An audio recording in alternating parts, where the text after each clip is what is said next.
आप लोग उम्मीद करता हूँ आप लोग स्वस्थ होंगे, प्रसन्न होंगे। आज आप सभी का आपके अपने प्यारे से यूट्यूब चैनल संतोष सर बत्रा क्लासेस में स्वागत है।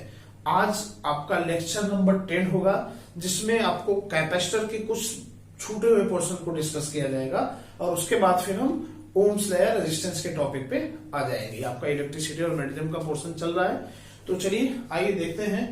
तो देखिए एक चीज और यहाँ पे बता दूं मैं कि यहाँ पे एक चीज ये होता है कि जैसे अगर ये कह दिया जाए, एक हेडिंग ऐसे आता है, स्प्लिटिंग ऑफ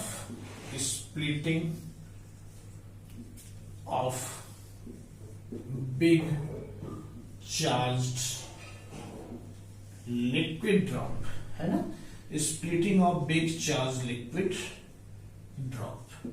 ठीक है, माने इसको ये कहा जाता है कि बड़ी आवेशित बूंद का छोटी छोटी बूंदों में टूटना। तो भैया देखिए ऐसे सिचुएशन में जो हो जाता है आपका, अगर ये कोई बड़ा ड्रॉप है जिसका रेडियस है कैपिटल आर, ठीक है, और ये क्या कर रहा है, इक्वल नंबर ऑफ ड्रॉप्स में ब्रेक हो रहा है, स्मॉल माने छोटे छोटे ये ड्रॉप्स हैं, ठीक है, छोटे छोटे स्मॉल ड्रॉप्स में ये ब्रेक हो रहा है।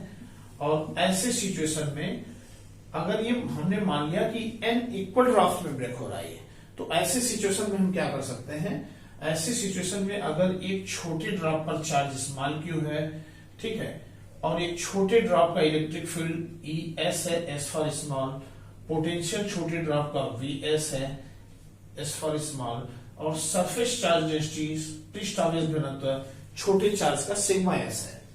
तो ऐसे सिचुएशन में क्या हो जाएगा, अगर बड़े ड्रॉप का टोटल चार्ज क्यू है, बड़े ड्रॉप का पोटेंशियल है ई बी, बड़े ड्रॉप का इलेक्ट्रिक फील्ड भी है, पोटेंशियल ये है, और सरफेस चार्ज डेंसिटी ये है। तो भैया ऐसे सिचुएशन में यहाँ पे क्या क्या चीजें आएंगी, तो सबसे पहले यहाँ पे चीजें आएंगी, देखिए सरफेस टेंशन में भी इसका एक चीज आता है कि जब एक बड़ा लिक्विड ड्रॉप है और कई छोटे छोटे ड्रॉप्स में ब्रेक हो रहा है, तो ऐसे केसेस में क्या होगा, टेम्परेचर इंक्रीज करेगा डिक्रीज करेगा, सरफेस एरिया बढ़ेगा कि घटेगा, ठीक है। तो ये सारा सरफेस टेंशन में डिस्कस किया जाएगा। अभी आप लोगों को मैं यहाँ पे डिस्कस करूंगा कि इलेक्ट्रिक फील्ड में इनका क्या होता है, ये क्वेश्चन पूछा गया है, ठीक है। तो भैया देखिए ऐसे, देखिए अगर एक पेन का मूल्य 5 रुपए है तो 2 पेन का 10, 3 पेन का 15, तो n पेन का 5 पेन, ठीक है। तो एक छोटे ड्रॉप पर अगर चार्ज स्मॉल क्यू है और ड्रॉप्स की संख्या है n, तो टोटल बड़े चार्ज का वैल्यू कितना हो जाएगा, कैपिटल क्यू बराबर n स्मॉल क्यू, ठीक है। तो यहाँ पे ये चीज आ जाएगा, बड़े ड्रॉप पर जो टोटल चार्ज हो जाएगा वो हो जाएगा n इंटू स्मॉल क्यू, ठीक है। दूसरा चीज, ऐसे केसेस में अगर मैं देखूंगा इनका इलेक्ट्रिक फील्ड क्या होगा, तो बड़े ड्रॉप पर जो इलेक्ट्रिक फील्ड होगा ई बी इसका हो जाएगा n पावर 1/3, छोटे ड्रॉप पर इलेक्ट्रिक फील्ड आता है, ठीक है। सरफेस चार्ज डेंसिटी पृष्ठ आवेश घनत्व की बात करेंगे, तो बड़े ड्रॉप पर जो सरफेस चार्ज डेंसिटी है वो हो जाएगा n पावर 1/3, छोटे पर जो होता है सरफेस चार्ज डेंसिटी या पृष्ठ आवेश घनत्व होता है। दूसरा चीज यहाँ पे अगर हम लिखेंगे, बड़े ड्रॉप पर जो पोटेंशियल होता है, विभव होता है, वो छोटे ड्रॉप पर n पावर 2/3 Vs होता है, ठीक है। ये चीजें हो जाती हैं, ये आपके सारे फॉर्मूले बहुत ही इंपॉर्टेंट है, आपको ये याद रखना है। दूसरा चीज, अगर ये पूछा जाए इनके बड़े ड्रॉप और छोटे ड्रॉप में रिलेशन क्या आएगा, तो भैया एक बड़े गोले का आयतन कितना हो जाएगा, 4/3 पाई आर क्यूब, और जितना इनका आयतन है वही पूरा आयतन इस सभी छोटे गोले का हो जाएगा, वॉल्यूम सभी छोटे गोले का हो जाएगा। तो हम एक छोटे गोले का अगर रेडियस स्मॉल है तो इसका वॉल्यूम हम क्या लिखेंगे, 4/3 पाई स्मॉल आर क्यूब, और बूंदों की संख्या n है तो सभी बूंद का वॉल्यूम कितना हो जाएगा, मल्टीप्लाइड बाई n हो जाएगा। ये बराबर क्या हो जाएगा, बड़े बूंद का आयतन ये कितना हो जाएगा, 4/3 पाई कैपिटल आर क्यूब। तो ये 4/3 पाई को कैंसिल कर देगा, तो यहाँ पे number of drops n equal to कितना आ जाएगा, capital R upon small R का होल क्यूब, ठीक है। तो ये फॉर्मूला आ गया। और इसी फॉर्मूले से अगर हमें ये निकालना हो कि बड़े ड्रॉप का रेडियस छोटे ड्रॉप में क्या हो जाएगा, तो यहाँ पे आ जाएगा capital R equal to n power 1/3 small R, ठीक है। अब देखिए इस पे कई क्वेश्चन आते हैं, क्वेश्चन में आपको बोल दे रहा हूं, जैसे आपका कभी ये कहा जाता है कि एक बड़ा ड्रॉप है, क्वेश्चन जैसे आपका ये आ गया, इन्होंने कह दिया कि एक बड़ा ड्रॉप है इसका रेडियस है 3 सेंटीमीटर। ये कई छोटे छोटे ड्रॉप्स में टूट रहा है और सभी छोटे ड्रॉप का रेडियस जो है वो 1 सेंटीमीटर है। तो नंबर ऑफ ड्रॉप्स कितने हो जाएंगे, माने एक द्रव की बड़ी बूंद जिसकी त्रिज्या 2 सेंटीमीटर है, ये कई छोटे छोटे बूंदों में टूटता है। तो एक छोटी बूंद की त्रिज्या 1 है, तो कितनी बूंदों में टूटेगा आपको बताना है। Find the number of drops. तो आप यहाँ पे क्या करोगे, simple formula n equal to क्या होता है, capital R upon small r का होल क्यूब। तो कैपिटल R की जगह 3 कर देंगे, स्मॉल r की जगह 1, इसका होल क्यूब कर देंगे। तो कितना हो जाएगा, 3 3 का 9 3 27 से 27 ड्रॉप्स। इसका मतलब ये आ जाएगा नंबर ऑफ ड्रॉप्स कितने हो जाएंगे, 27। ठीक है, तो इस तरह का कोई क्वेश्चन अगर आता है तो आप इसको कर ले जाएंगे। दूसरा चीज, कभी आपसे ये क्वेश्चन पूछ लिया गया, दूसरा क्वेश्चन ये पूछ लिया गया कि एक लिक्विड ड्रॉप है, बड़ा ड्रॉप, और ये 64 छोटे छोटे ड्रॉप्स में टूट रहा है। 64 छोटे छोटे ड्रॉप्स में टूट रहा है। एक छोटे ड्रॉप का रेडियस 2 सेंटीमीटर है, तो बड़े ड्रॉप का रेडियस क्या हो जाएगा, माने if a big drop of liquid is splitting in 64 small drops and radius of one small drop is 2 centimeter, then find the radius of big drop। ठीक है, तो ऐसे सिचुएशन में हम ये वाला फार्मूला लगा देंगे। क्या हो जाएगा बेटा, यहाँ पे R इक्वल हो जाएगा 64 पावर 1/3 इंटू स्मॉल r की जगह 2 सेंटीमीटर हो जाएगा। अच्छा, ये किसका है, 4 का क्यूब होगा, तो इसको क्या लिखेंगे, 4 का क्यूब पावर 1/3, ये कैंसिल हो जाएगा। ठीक है, तो ये कितना हो जाएगा, 2 सेंटीमीटर। तो ये कितना आ जाएगा, 8 सेंटीमीटर, माने बड़े ड्रॉप का जो रेडियस हो जाएगा वो आ जाएगा आपका 8 सेंटीमीटर। ठीक है, उम्मीद करता हूं आपको ये दोनों क्वेश्चन अच्छे से समझ में आ गया होगा। अब मैं इसमें एक क्वेश्चन और डिस्कस करने जा रहा हूं जो कि आपका पीजीटी में पूछा हुआ क्वेश्चन है। वो क्वेश्चन आपसे ये कहा जाता है कि ये कहा जाता है, क्वेश्चन आपका ये पीजीटी का है। ठीक है, ये क्वेश्चन आपका पीजीटी का है। ठीक है, ये पूछा गया है कि एक बड़ा ड्रॉप जो है ये आपका 27 स्मॉल ड्रॉप्स में ब्रेक हो रहा है। 27 स्मॉल ड्रॉप्स में ब्रेक हो रहा है और एक छोटे ड्रॉप का जो पोटेंशियल है वो 2 वोल्ट है। तो बड़े ड्रॉप का पोटेंशियल क्या हो जाएगा। ठीक है, माने big drop of liquid is splitting in 27 small drops and the voltage on one small drop is 2 volts, then find voltage on big drop। तो इसका आंसर हो जाएगा, बड़े ड्रॉप पर जो पोटेंशियल होता है वो होता है n पावर 2/3 Vs, ये फॉर्मूला होता है। अब हम क्या करेंगे, 27 पे पावर 2/3 कर देंगे, तो 27 क्या होता है, 3 का क्यूब होता है, तो ये हो जाएगा 2 पावर ये 2/3 और V का वैल्यू कितना है, 2 वोल्ट है, तो 3 से 3 कैंसिल होगा, 3 3 का 9 दूनी 18 वोल्ट, ये आ जाएगा 18 वोल्ट आ जाएगा। तो ये आपका क्वेश्चन पीजीटी में पूछा हुआ है। तो इनमें आपको सब कुछ ध्यान देना है। इस पे कोई भी क्वेश्चन पूछा जाता है, आपसे चार्ज पूछा जा सकता है, इलेक्ट्रिक फील्ड पूछा जा सकता है, सरफेस चार्ज डेंसिटी, पोटेंशियल पूछा जा सकता है, नंबर ऑफ ड्रॉप्स पूछा जाता है, रेडियस पूछा जाता है। जिसमें नंबर ऑफ ड्रॉप, रेडियस पे क्वेश्चन आए हैं, पोटेंशियल पे क्वेश्चन आए हैं। एक बार ये फार्मूला पूछा गया है कि इसमें n पावर कितना होता है, तो n पावर 2/3 होता है। तो उम्मीद करता हूं आपको समझ में आ गया होगा। चलिए अगले टॉपिक पर आते हैं। अगला टॉपिक आपका है redistribution of charges when 2 conductors are connected by a wire. माने जब 2 गोली चालक हैं और उनको जब हम एक तार से जोड़ देते हैं तो आवेशों का पुनर्वितरण जो होता है, माने क्या होता है, उसमें से आवेश का जो बंटवारा होता है, एक बॉडी से दूसरे बॉडी में जो आवेश आता है उसका वैल्यू क्या होता है, या ऐसे केसेस में क्या होता है, एनर्जी लॉस होता है कि गेन होता है, वो सारी चीजें हमें डिस्कस करनी है। तो चलिए आइए उस टॉपिक पर आते हैं।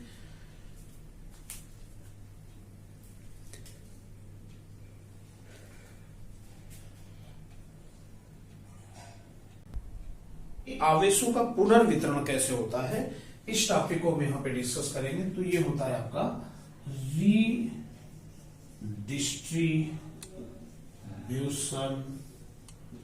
Of charge. ठीक है, रीडिस्ट्रीब्यूशन ऑफ चार्ज होता है जिसको बोलते हैं आवेशों का पुनर्वितरण।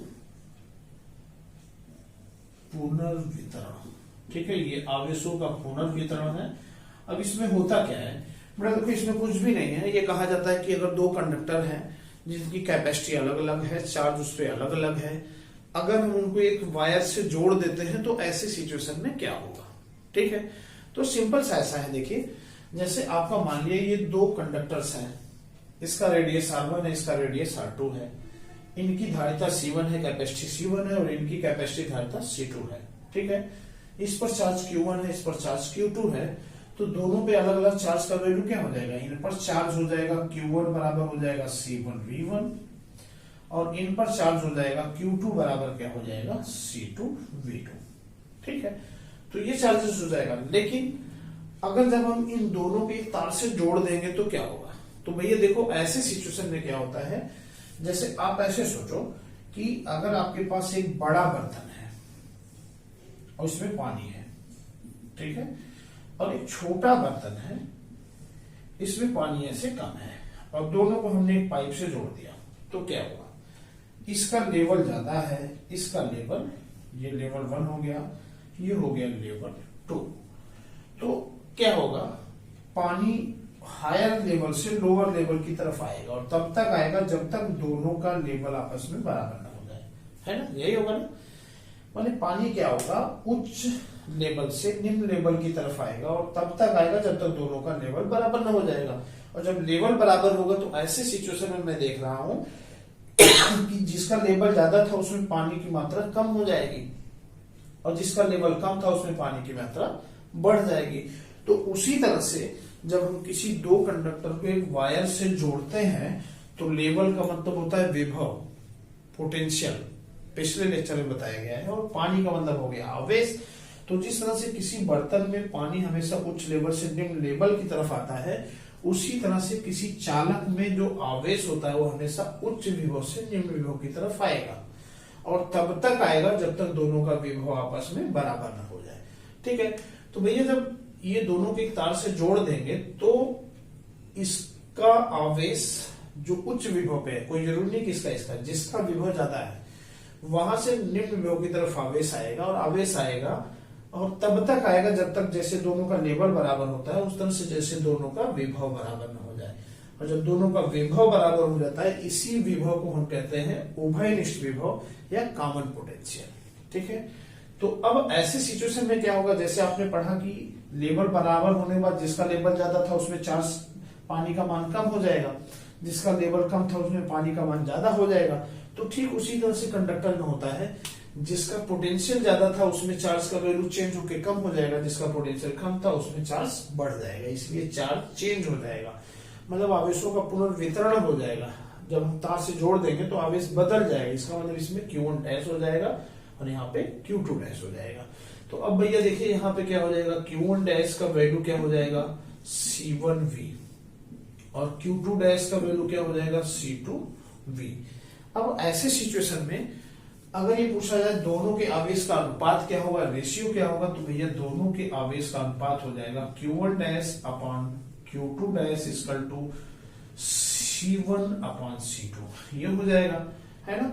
और चूंकि हम जानते हैं C बराबर क्या होता है, आपने पढ़ा है ना, गोली चालक की धारिता 4 पाई एप्सिलॉन नॉट R होता है, तो C1 की जगह मैं लिखूंगा यहाँ पे 4 pi epsilon 0 R1 upon 4 pi epsilon 0 R2, तो 4 पाई एप्सिलॉन 0 कट जाएगा, तो ये क्या हो जाएगा, दोनों के कैपेसिटी के बराबर होगा, या आप कह सकते हैं दोनों के रेडियस के बराबर हो जाएगा।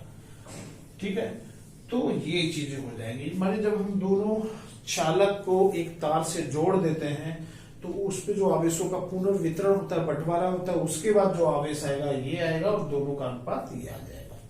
अच्छा, उभयनिष्ठ विभव अगर मुझे निकालना हो, कॉमन पोटेंशियल निकालना हो, तो कॉमन पोटेंशियल क्या हो जाएगा, कॉमन पोटेंशियल, ठीक है, जिसको हम कहते हैं उभयनिष्ठ विभव। अगर मैं इसको कह दो उभयनिष्ठ विभव क्या हो जाएगा, तो V बराबर क्या होता है, Q/C होता है। तो Q का मतलब पहले कितना चार्ज था, बाद में कितना चार्ज हुआ, तो ये हो जाएगा Q1 plus Q2 upon C की जगह इसका C1 प्लस C2। या एक फॉर्मूला ये भी होता है, और अगर चार्ज नहीं दिया है, कैपेसिटी और पोटेंशियल दिया है, तो Q1 बराबर क्या है C1V1, तो ये हो जाएगा C1V1 plus C2V2 upon C1 plus C2। ठीक है, ये इनका उभयनिष्ठ विभव हो जाएगा। अच्छा, एक चीज और बता दूं, ऐसे केसेस में हमेशा जो होता है वो ऊर्जा का लॉस होता है, एनर्जी का हमेशा लॉस होता है, माने ऑलवेज लॉस ऑफ एनर्जी। ठीक है, ऐसे केस में हमेशा ऊर्जा की हानि होती है। आपसे पूछा जाएगा एग्जाम में कि जब दो चालक को किसी तार से जोड़ देते हैं तो वहां पे ऊर्जा गेन होगा कि लॉस होगा, तो वहां पे ऊर्जा की हमेशा हानि होगी, ये चीज आपको जानना है। तो यहाँ पे एक चीज और आ जाएगा बेटा, देखो यहाँ पे अगर हमें निकालना हो कि जोड़ने के पहले ऊर्जा क्या हुआ, तो जोड़ने के पहले देखिए क्या हो जाएगा, जोड़ने के पहले इनकी ऊर्जा क्या हो जाएगी, U1 बराबर हो जाएगा 1/2 C1V1 स्क्वायर, क्योंकि आपको पढ़ाया गया है एनर्जी स्टोर होता है हाफ C V स्क्वायर। उसी तरह से इनका U2 बराबर हो जाएगा हाफ C2V2 स्क्वायर। ठीक है, अब टोटल इनिशियल क्या हो जाएगा, इनिशियल एनर्जी क्या हो जाएगा, दोनों को ऐड कर देंगे तो हो जाएगा half C1V1 square plus half C2V2 square. ये इनिशियल ऊर्जा हो जाएगी जब हम तार से कनेक्ट नहीं किए हैं। तार से कनेक्ट करने के बाद ऊर्जा क्या हो जाएगा, तो भैया तार से कनेक्ट करने के बाद इनका जो होता है, जब हम ऊर्जा देखेंगे तो इनका यहाँ पे क्या हो जाएगा, हाँ इनका यहाँ पे हो जाएगा, देखिए जब हम तार से कनेक्ट कर देंगे, ठीक है, जब हम तार से कनेक्ट कर देंगे तो यहाँ पे टोटल ऊर्जा क्या हो जाएगा, U फाइनल बराबर क्या हो जाएगा, हाफ CV स्क्वायर होता है, तो हाफ C की जगह क्या हो जाएगा, दोनों का C जोड़ जाएगा, तो इनका क्या हो जाएगा, इनका हम लिख सकते हैं C1V square plus half C2V square, या इसको लिखा जा सकता है half C1 plus C2V square. तो भैया ये कब हो जाएगा, ये हो जाएगा जब दोनों चालक को एक तार से जोड़ दिया जाता है, जोड़ने के बाद आवेश हमेशा उच्च विभव से निम्न विभव की तरफ आ जाता है और दोनों का पोटेंशियल जब इक्वल हो जाता है तो वैसे केसेस में ऊर्जा ये हो जाएगा।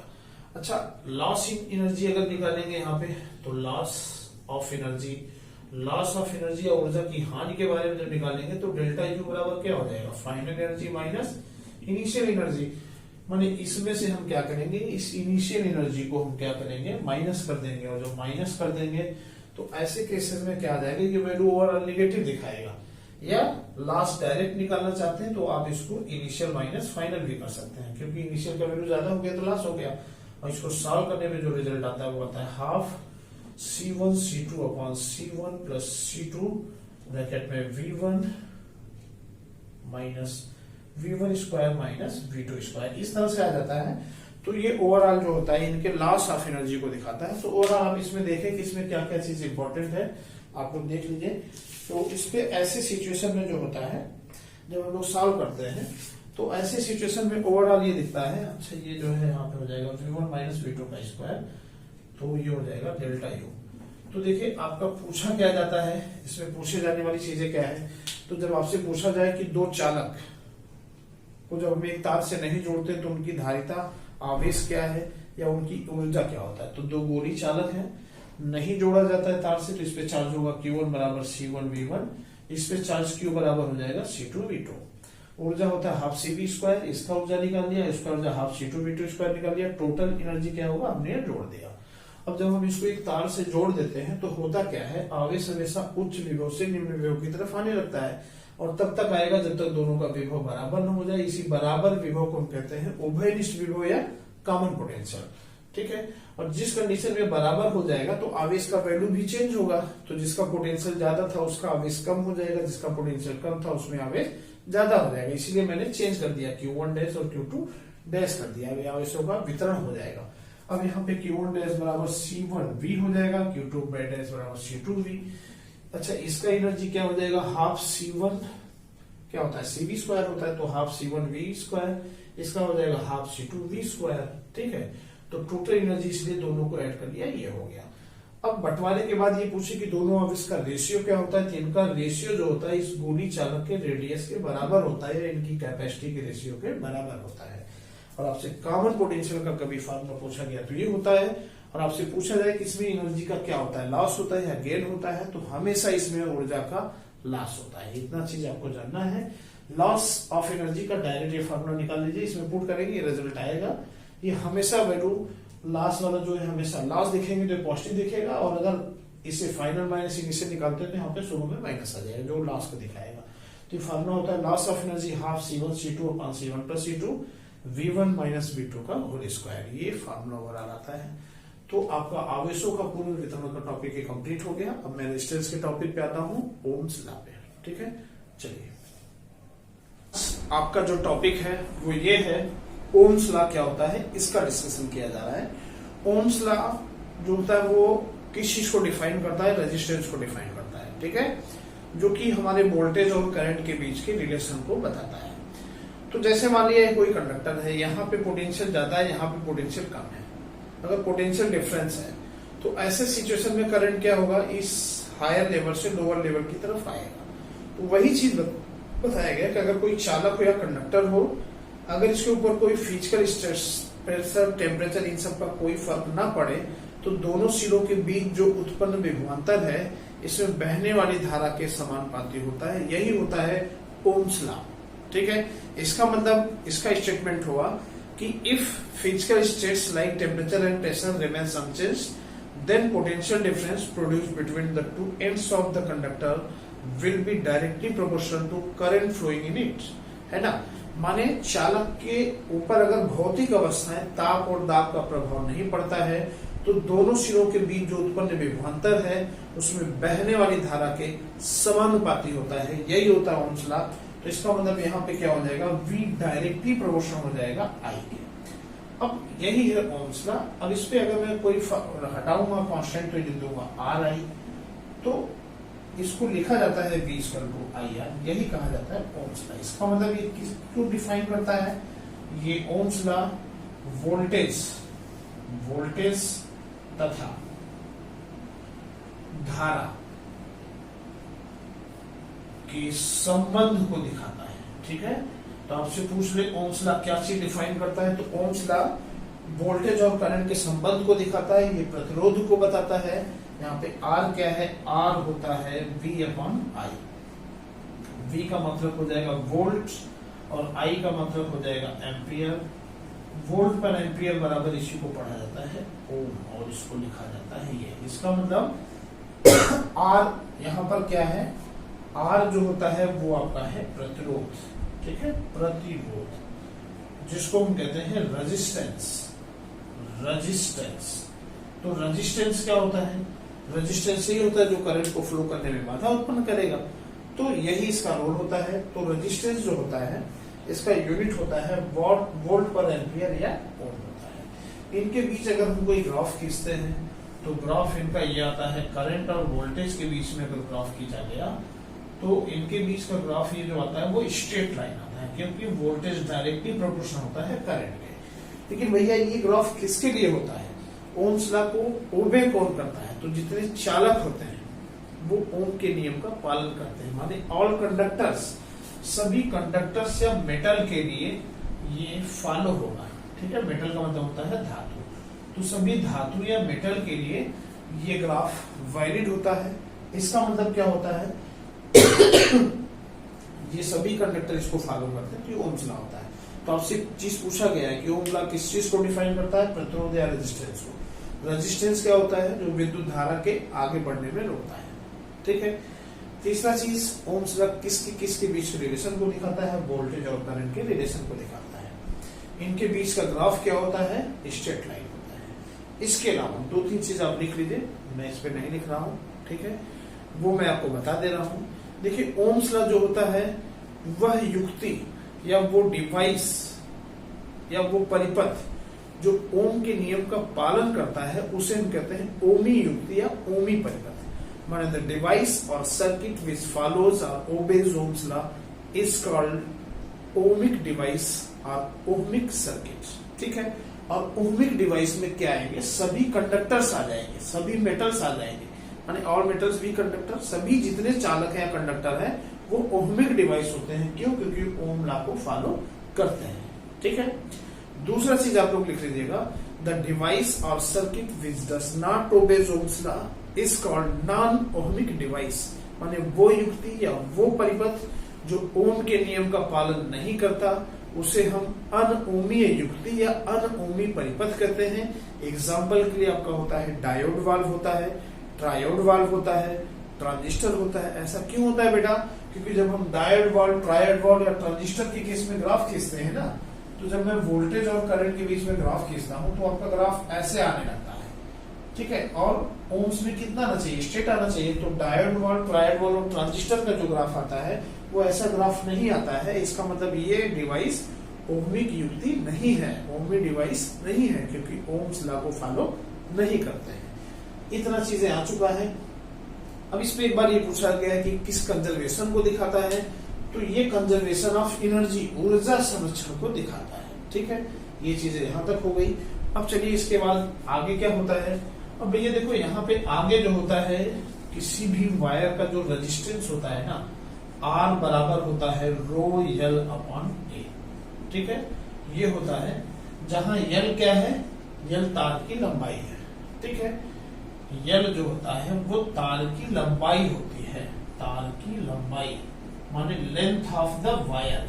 और A जो होता है वो होता है तार का अनुप्रस्थ क्षेत्रफल, अनुप्रस्थ काट का क्षेत्रफल माने cross sectional area of the wire. जैसे अगर आपका ये वायर है तो इसका अनुप्रस्थ काट का क्षेत्रफल ये होगा, क्रॉस सेक्शनल एरिया ये होगा, पाई आर स्क्वायर हो जाएगा, ठीक है ना, ये वाला क्वेश्चन। और इसके बाद आर को तो आप जानते ही है। रो जो होता है, रो को कहते हैं रजिस्टिविटी, रजिस्टिविटी, ठीक है। रजिस्टिविटी और स्पेसिफिक रेजिस्टेंस, स्पेसिफिक रेजिस्टेंस, ठीक है। ये आपका ये होता है। रजिस्टिविटी को हम कहते हैं प्रतिरोधकता, प्रतिरोधकता। तो यहाँ पे आपका जो रो है वो प्रतिरोधकता है, ठीक है। या इसी को हम कहते हैं विशिष्ट प्रतिरोध है, विशिष्ट, आपका विशिष्ट प्रतिरोध है। भैया एक चीज और बता देता हूं, ये विशिष्ट प्रतिरोध या resistivity is the characteristics property of material. ये विशिष्ट प्रतिरोध या प्रतिरोधकता ये पदार्थ का गुण होता है। समान पदार्थ के लिए इसका मान समान होता है, लेकिन अलग अलग पदार्थ के लिए इसका मान अलग अलग होता है। अभी मैं इसमें न्यूमेरिकल बोलूंगा, ठीक है। और रजिस्टिविटी का मात्रक क्या हो जाएगा? तो रो बराबर क्या हो रहा है? RA upon N। R का मात्रक क्या होता है? ओम। क्षेत्रफल का मात्रक हो जाएगा मीटर स्क्वायर, लंबाई का मात्रक मीटर, कैंसिल होगा तो याद आएगा ओम मीटर। तो भैया प्रतिरोधकता या स्पेसिफिक रेजिस्टेंस या रेजिस्टिविटी का यूनिट होता है ओम मीटर। प्रतिरोधकता अथवा विशिष्ट प्रतिरोध का जो मात्रक होता है वो आपका होता है ओम मीटर, ठीक है। अब इसमें कभी कोई क्वेश्चन आ गया, जैसे ये कह दिया, ये क्वेश्चन आ गया कि जैसे कोई एक तार है कॉपर वायर का, ठीक है। इसकी लंबाई L1 बराबर है 2 मीटर, एरिया बराबर है 3 मीटर स्क्वायर और इसका रेजिस्टेंस R1 बराबर है 4। इसकी रजिस्टिविटी है ρ1। दूसरा वायर है, इसकी लंबाई है L2 बराबर 3 मीटर, इसका एरिया A2 बराबर है 2 मीटर स्क्वायर, इसका रेजिस्टेंस R2 बराबर है 6 ओम और इसकी रजिस्टिविटी पूछ रहा है क्या होगा, ठीक है। और आपसे कह दिया कि दोनों के रजिस्टिविटी का रेशियो क्या हो जाएगा, है ना। क्वेश्चन आपके सामने यही है कि दो कॉपर के वायर हैं, दोनों वायर कॉपर के हैं। एक वायर की लंबाई 2 मीटर है, क्षेत्रफल 3 मीटर स्क्वायर है, इसका प्रतिरोध 4 ओम है और इसकी प्रतिरोधकता रजिस्टिविटी ρ1 है।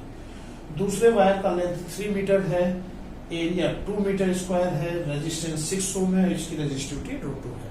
तो आपसे पूछ रहा है कि ρ1 और ρ2 का रेशियो क्या हो जाएगा।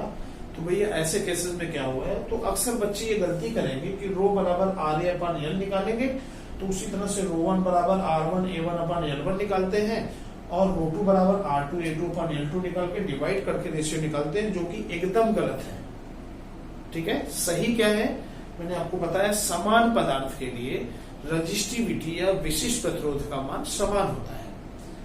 For same material specific resistance और रजिस्टिविटी विल बी इक्वल।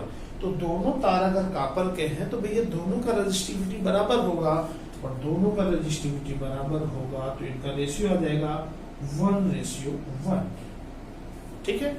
बहुत ही इंपॉर्टेंट क्वेश्चन है, ठीक।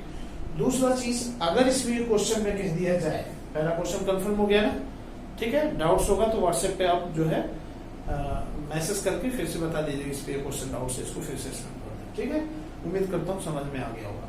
दूसरा चीज अगर भैया यहाँ पे कह दे कि ये कॉपर वायर है और ये एल्युमिनियम वायर है, ये कॉपर है एल्युमिनियम है, अब इनके रेजिस्टिविटी का रेशियो बताइए। तो भैया जब डिफरेंट डिफरेंट मटेरियल आ जाएंगे, पदार्थ भिन्न भिन्न हो जाएंगे, तो रेजिस्टिविटी बदल जाएगा, तब उनका कैलकुलेशन इस फार्मूले से होगा। तो हम इसको क्या करेंगे, यहाँ पे लिख देंगे R1A1 अपॉन N1 बटे R2A2 अपॉन N2, ऐसा कर देंगे और हम इसको इस तरह से फिर सॉल्व कर देंगे।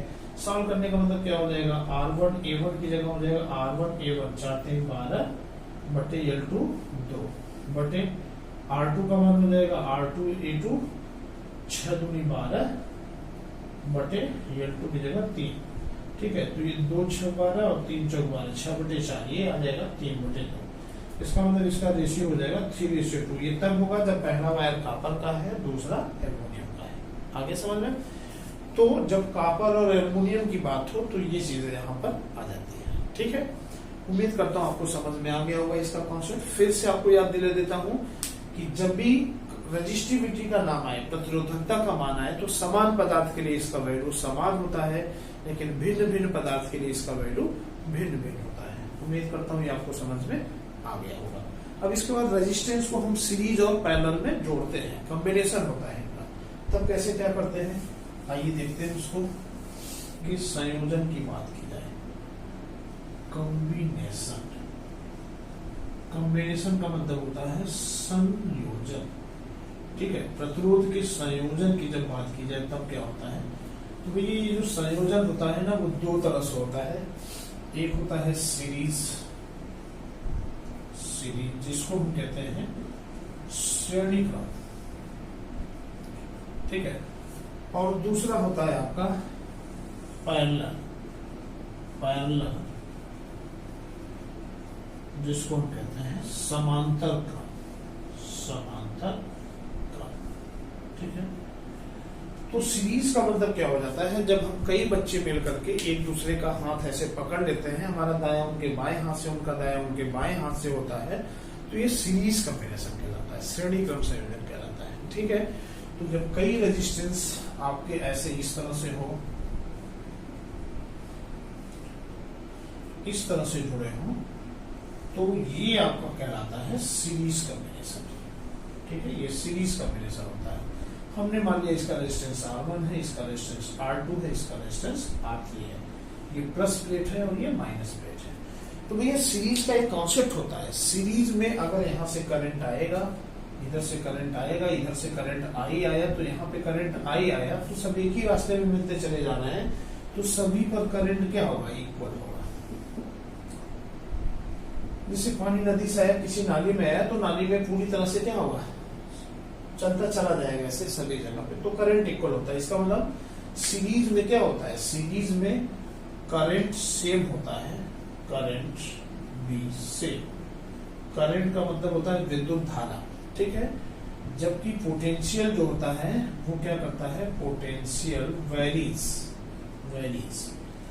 भाई करंट सेम होता है जबकि विभव बदल जाता है। तो इस पर पोटेंशियल हमने मान लिया कितना हो गया, इस पर पोटेंशियल हो गया V1, इस पर पोटेंशियल हो गया V2, इस पर पोटेंशियल हो गया V3। अब आपसे कहा जाए एक बॉक्स में 3 लाल, 2 काली, 2 पीली गेंद है, तो टोटल गेंद कितनी हो जाएगी, 7।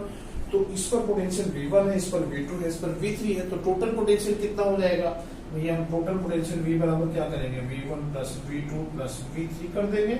और अगर आगे रेजिस्टेंस और भी जोड़ा होता तो ऐसे कर देते हैं, क्योंकि V=IR होता है, तो V1 पोटेंशियल पे करंट I है और रेजिस्टेंस क्या है, R1 है, तो इसको मैं लिखूंगा IR1 plus IR2 plus IR3 plus dash, और ये IR हो जाता है, I से I कॉमन लेके काट देंगे, तो यहाँ पे R बराबर क्या आ जाएगा, R1 plus R2 plus R3 plus dash, ये हो जाएगा। इसका मतलब सीरीज कॉम्बिनेशन में रेजिस्टेंस का मान जो होता है वो इंक्रीज करता है, बढ़ता है। श्रेणी क्रम में प्रतिरोध का मान बढ़ता है। पहला तो यहाँ पे आपको 2-3 कॉन्सेप्ट जानना है। पहला कॉन्सेप्ट ये जानना है कि श्रेणी क्रम संयोजन में धारा का मान समान होता है, जो इस पर होगा वही इस पर, वही इस पर, वही पूरे सर्किट में होगा। विभव बदल जाएगा, विभव इसका इसका इसका तीनों का अलग होगा और टोटल विभव अलग हो जाएगा, पोटेंशियल वेरी कर जाएगा। बस इतना कॉन्सेप्ट जानना है। फार्मूला R बराबर R1 plus R2 plus R3 होता है, ये वैल्यू दिखाता है ये बढ़ रहा है, ठीक है। उसी तरह से पैरेलल कॉम्बिनेशन में अगर हम आते हैं तो यहाँ पर हो जाएगा आपका एक रेजिस्टेंस ये होता है, दूसरा रेजिस्टेंस आपका ये होता है और तीसरा रेजिस्टेंस आपका जो होता है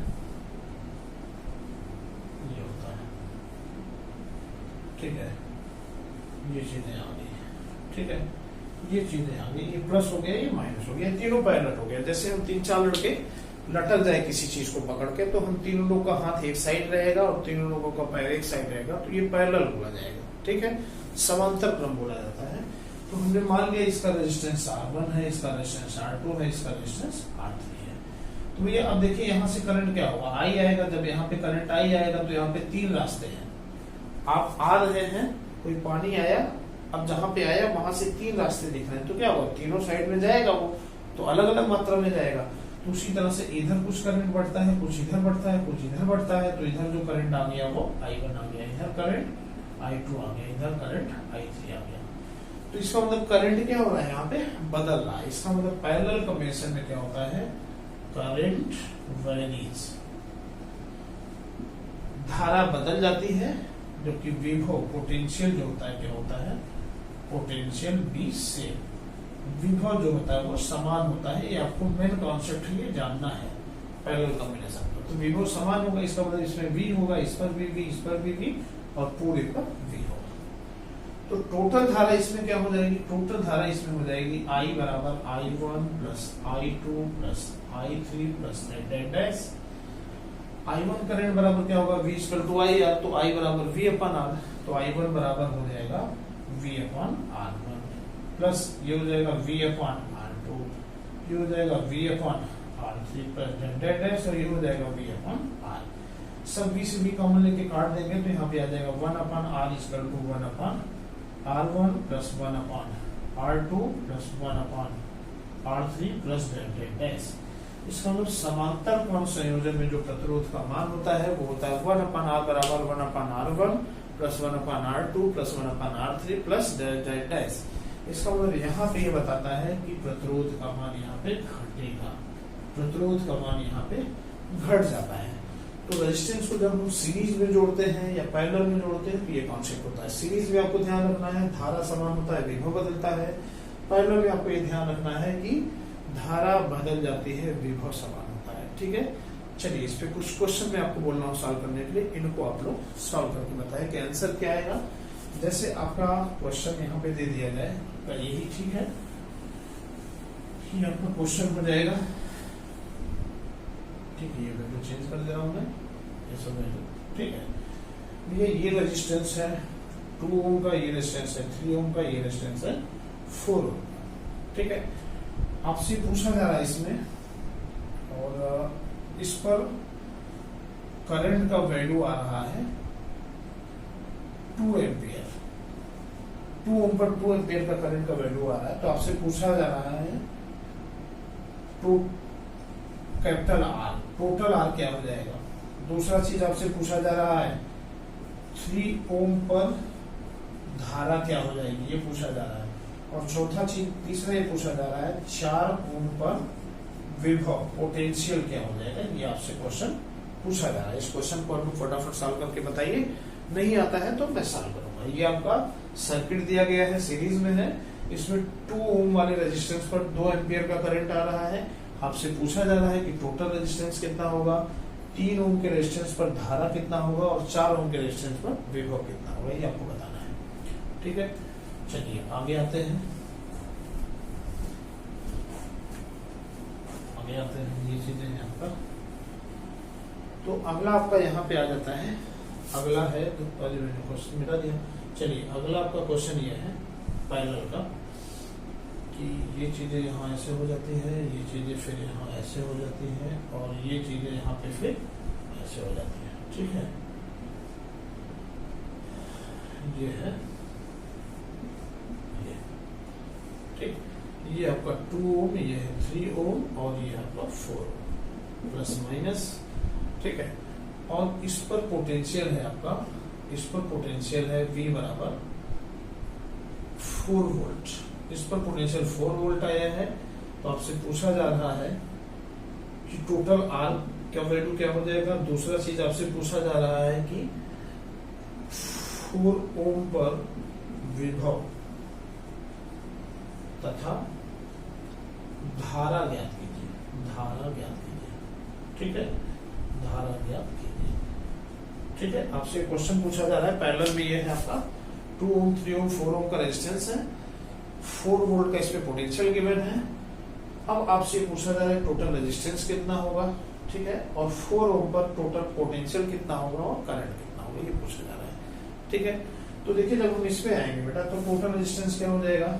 सीरीज में पहला चीज होता है R बराबर होता है R1 plus R2 plus R3, तो ये कितना हो जाएगा 2 प्लस 3 प्लस 4 बराबर 4 3 7 2 9 9, ये आ जाएगा 9 ओम हो जाएगा। पहले का आंसर आ गया 9 ओम। दूसरा उन्होंने पूछा है 3 ओम पर धारा कितनी होगी। तो भैया सीरीज में करंट सेम होता है, इस पर 2 एम्पियर है तो इस पर भी 2 एम्पियर ही आएगा और इस पर भी 2 एम्पियर ही आएगा, इसका मतलब 2 एम्पियर हो जाएगा सेकेंड आंसर। थर्ड का 4 ओम पर विभव कितना होगा, इस पर विभव पूछ रहा है तो इस पर भाई करंट बराबर कितना आ जाएगा 2 एम्पियर का, और रेजिस्टेंस R बराबर कितना हो गया 4 ओम।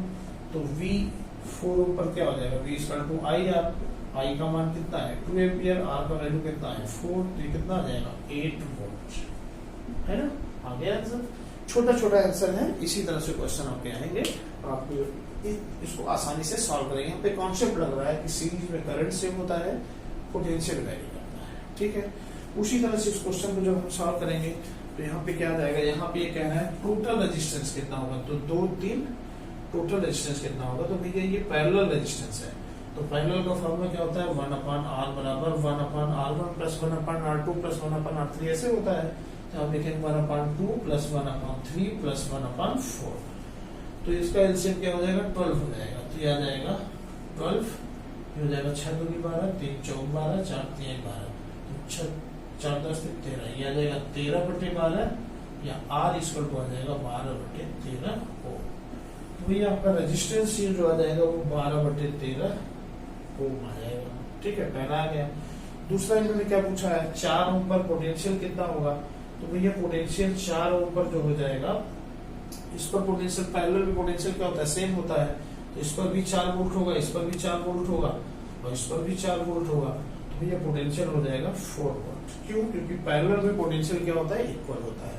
अच्छा करंट क्या हो जाएगा, करंट जब हम निकालेंगे 4 इस पे तो V equal to I R, I बराबर V/R, तो V का वैल्यू हो जाएगा 4 वोल्ट और ओम के रेजिस्टेंस कितना है 4, तो आ जाएगा 1 एम्पियर। भैया इस पे करंट आ जाएगा 1 एम्पियर। इस तरह से 4 ओम के रेजिस्टेंस पे करंट 1 एम्पियर आएगा और वोल्टेज भी आपका जो है वही आएगा जो इन सब पे वोल्टेज है। तो ओवरऑल कॉन्सेप्ट लग रहा है यहाँ पे कि पैरेलल में पोटेंशियल सेम होता है। तो उम्मीद करता हूँ आप पे इस सेशन समझ में आ गया होगा। अब अगली क्लास में आपको बीट स्टोन प्रिंसिपल एक्सप्लेन किया जाएगा जो रेजिस्टेंस का टॉपिक है और प्लस रेजिस्टेंस का कुछ और भी टॉपिक है जो कि 11वां लेक्चर होगा और 11वें लेक्चर में आपका रेजिस्टेंस कंप्लीट हो जाएगा पूरी तरह से। तो उम्मीद करता हूँ आज का क्लास आप लोगों ने खूब एंजॉय किया होगा, अच्छे से पढ़ा होगा, अच्छे से समझ में आया होगा।